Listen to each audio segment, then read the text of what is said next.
to higher potential. And hopefully you understand within context, these words potential refer to electric potential. And again, not energy, just electric potential. So I have this in combination with, as R increases from positive charge, V decreases. So the potential gets smaller the farther I get away from positive charges. What do you think happens as the farther I get away from a negative charge?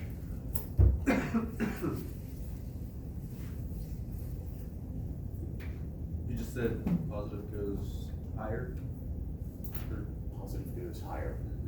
is that plus Q or positive Q? Well, for a positive charge, I'm trying to shorthand. As the distance goes up from a positive charge, the potential goes down. Now I'm asking, as the distance goes up from a negative charge, what happens to the electric potential? It goes up. Because if this is a negative charge here, put a negative charge right next to it.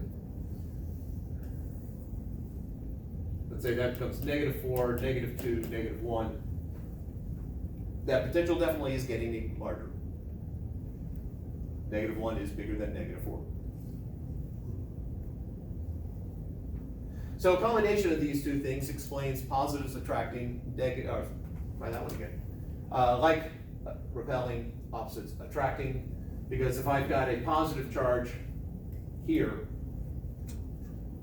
it's going to move to, well, I know positive charges get, this positive charge will move to a lower potential, and a lower potential happens from positive charge as the distance gets bigger, so it will increase in distance.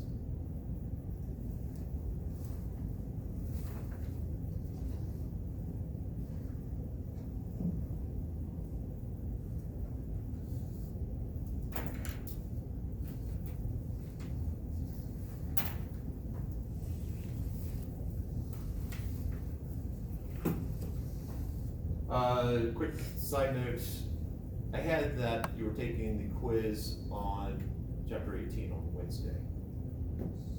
Yes. Okay. Have you gone over electric flux? No. Will you go over it today? For you? Yeah. Appreciate it.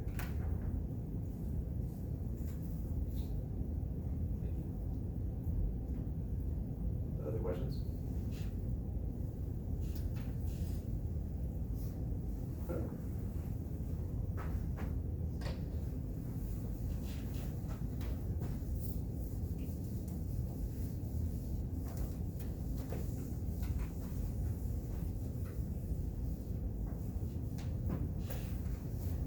Please recognize, so far, we've only covered one physics formula, Coulomb's law. All the rest of it is just window dressing.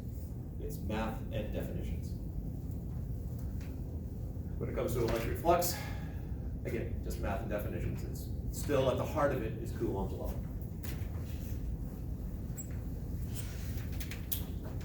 That's where I left off. I had a piece of paper.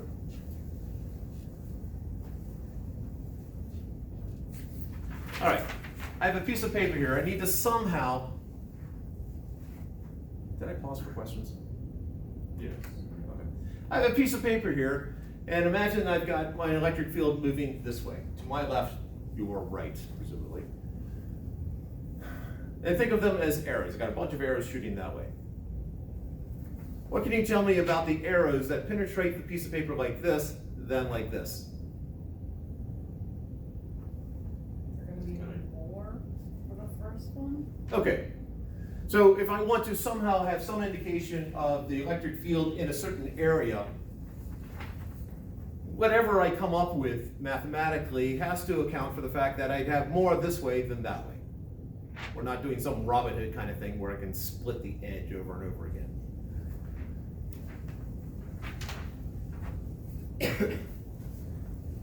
Also, if that piece of paper were twice as big, what does that say about the number of arrows that would penetrate?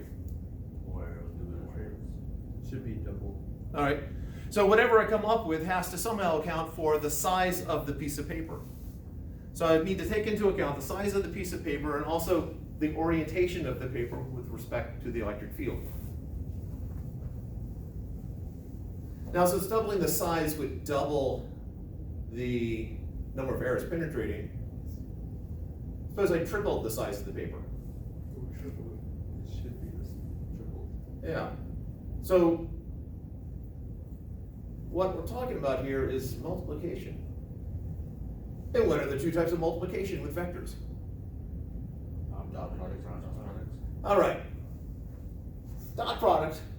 Well, what's the difference between a dot and a cross? Besides physically, I'll go ahead and spoil this one for you. A dot and a cross. What's the difference mathematically between the cross product and the dot product? Cross product multiplies the perpendicular components. All right. So multiply perpendicular here, Parallel components. parallel here. What's another difference?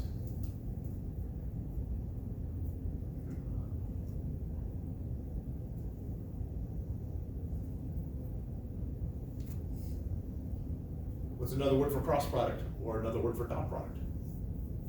One's scalar and one's kind of a vector. All right, so one's scalar, one's vector. What did you say another word in front of vector? I said kind of, but Yeah, that pseudo vector or axial vector.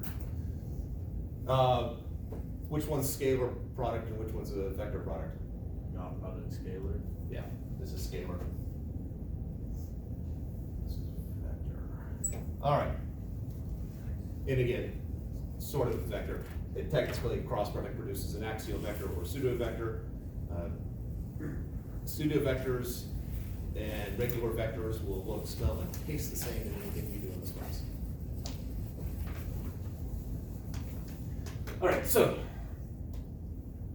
flux is a scalar, so we're doing a dot product. So I need to somehow represent this area here as a vector. So whatever I do, I need to have my maximum value like this, my minimum value like that. So what would make sense for the direction of the area vector? Again, my electric field's going this way.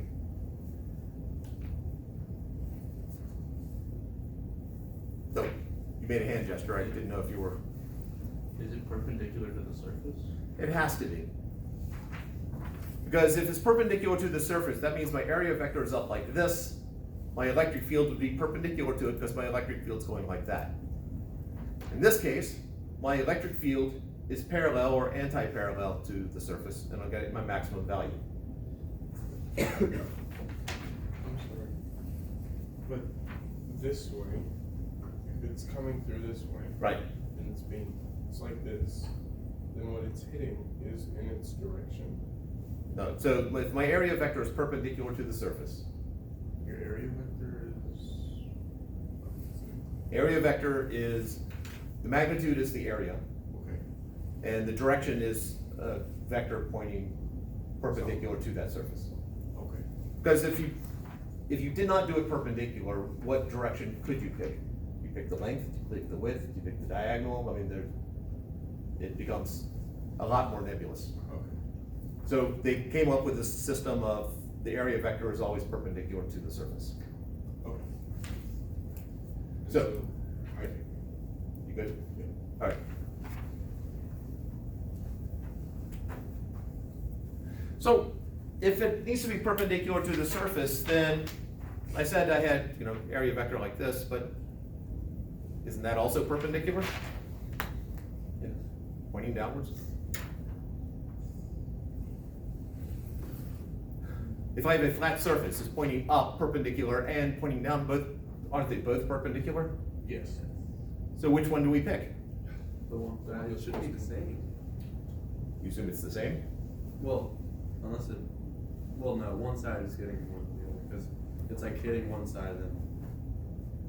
Or are you flipping it if you choose the other side? Oh, you're talking about the electric field? Yeah. It would be hitting one side and coming out the other, going in one side, out the other. All right, so the powers that be said, you know what? Either pick one. It's not both, it's just you pick one. So whichever one you pick, just have fun. So let's just take a simple example. I have a surface here.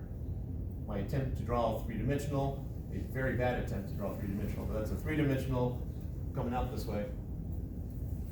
My area vector is going in that direction. I have an electric field, let's say 3 newtons per coulomb, and we'll make this 0.1 meters by 0.2 meters. What is the electric, oh, I actually haven't defined electric flux. The electric flux, this is a capital Phi, lowercase phi, doesn't have the serifs at the top and bottom. And it is the electric field dot the area. Is that the only formula for electric field? Technically, the electric flux is defined as the integral of E dot A. For you calculus fans.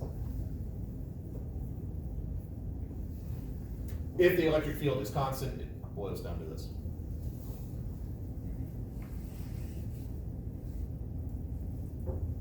Or for those who do not have calculus, we could also write it as an infinite formula.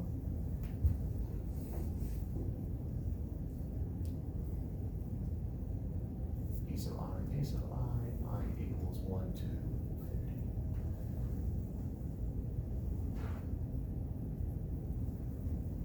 All an integral is just an infinite sum. An infinite sum of infinitesimally small pieces.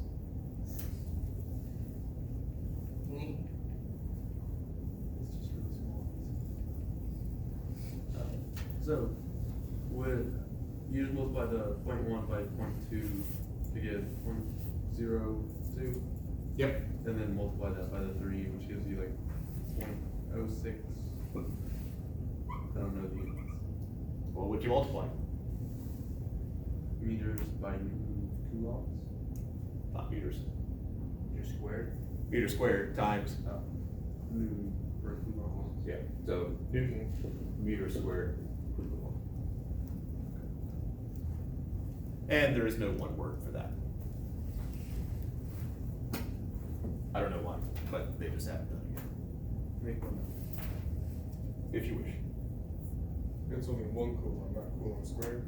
Correct, because the electric field is Newton per coulomb. Okay. Now, suppose I take in the exact same surface,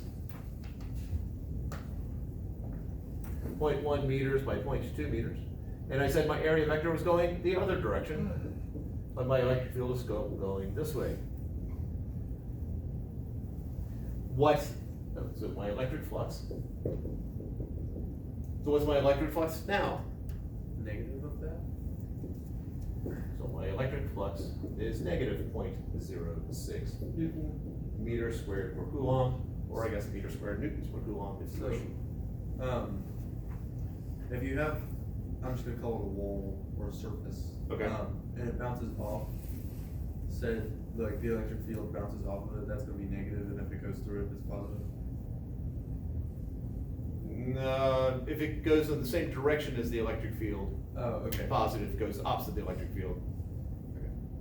If area, electric field, same direction, positive, opposite direction is negative.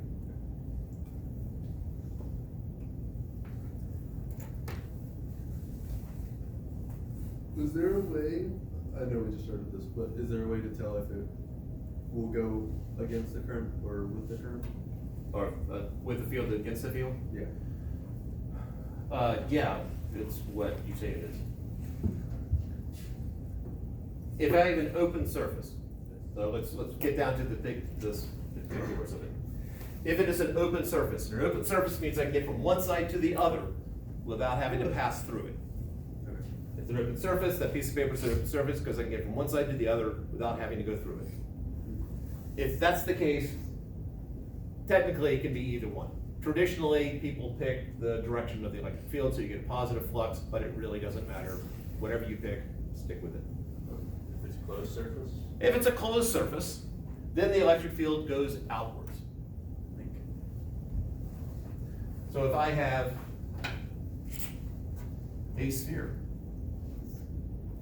I don't have a choice in this case. If I have a closed surface, so I cannot get from the outside of a sphere to the inside of a sphere without going through the surface, then the electric field, then the area vector, I should say, area vector goes outwards. And that is the convention that has been set up. But it can go from one side of the circle just to the other opposite side of the circle. Right.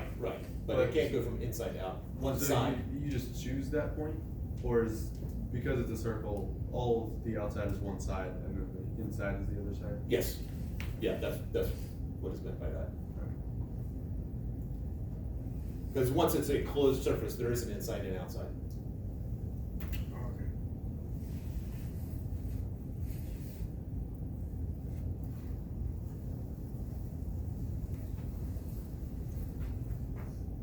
If you know what a Klein bottle is, ignore the Klein bottle. If you don't know what one is, don't worry about it.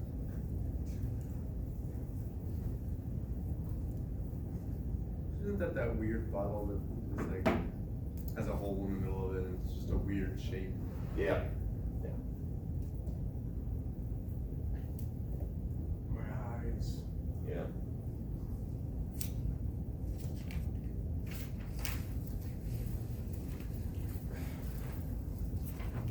So, if I've got a closed surface here,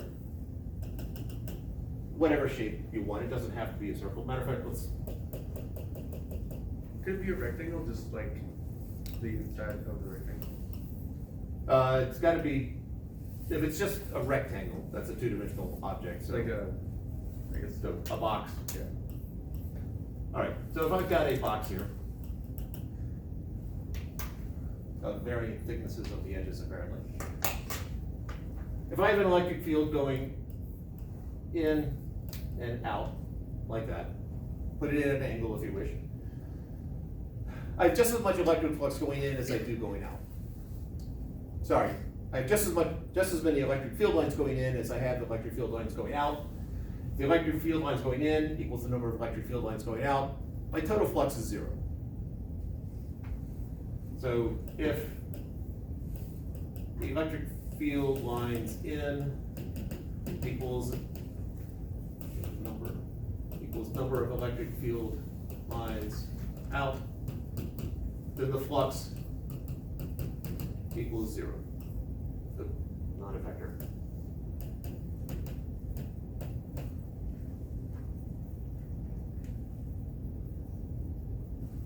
And since it's 0, you could also get away with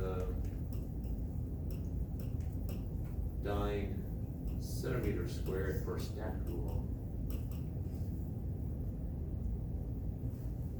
Why not? All right. So, electric flux is just how much like the electricity changes. How much the electric field changes? So, In a sense. that's basically saying, since it's the exact same out as in, there's no flux. Correct. The net flux is 0 because since my area vectors go outwards, up here my area vector and the electric field lines are in the same direction, so I get some positive flux. Over here, my area vector has to go down, and so I have a negative flux, and they balance out, and I end up with a total of 0.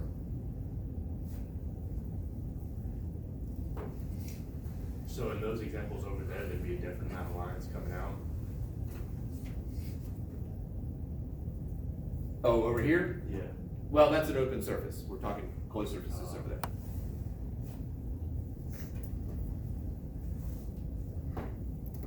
By a closed surface, do you mean like a 3D shape?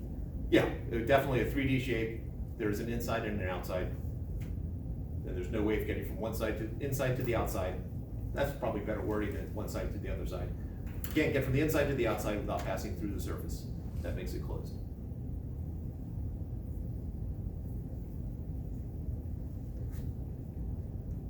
All right. About to derive something that'll just blow you away. It's gonna be just incredible. What are those units, just real fast?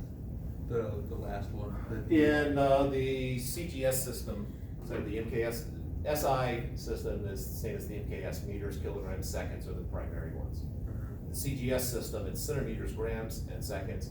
That's the CGS unit of force, CGS unit of charge. Feels like a lot more writing. Aren't you glad we're doing this?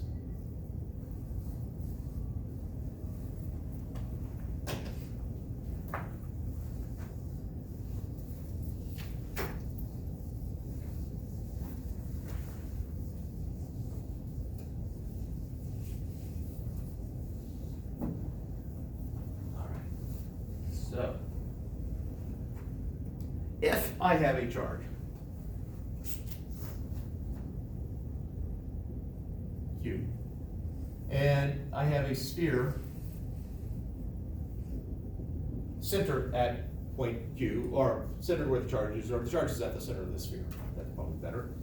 I have a charge at the center of the sphere, I have electric field lines going out. So I clearly have more electric field lines going out than coming in. Let's take a look at the flux at the surface. So that's at the center, I have some radius big R here. So I know my flux through the sphere is going to be E dot, well, I'll do the infinite sum version of it for right now. Now, my electric field lines are not, it's not a uniform field because they go in all sorts of directions. However, I do know that magnitude of my electric field is going to be KQ over R squared. And since I'm equidistant from my charge, the magnitude of my electric field is the same all over. Matter of fact, the area here that it pierces through is pretty much the same all over, and the area vector, so let's just take a look at this particular one right here.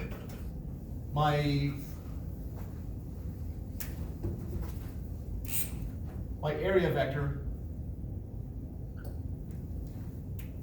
does one of these work? Slightly better.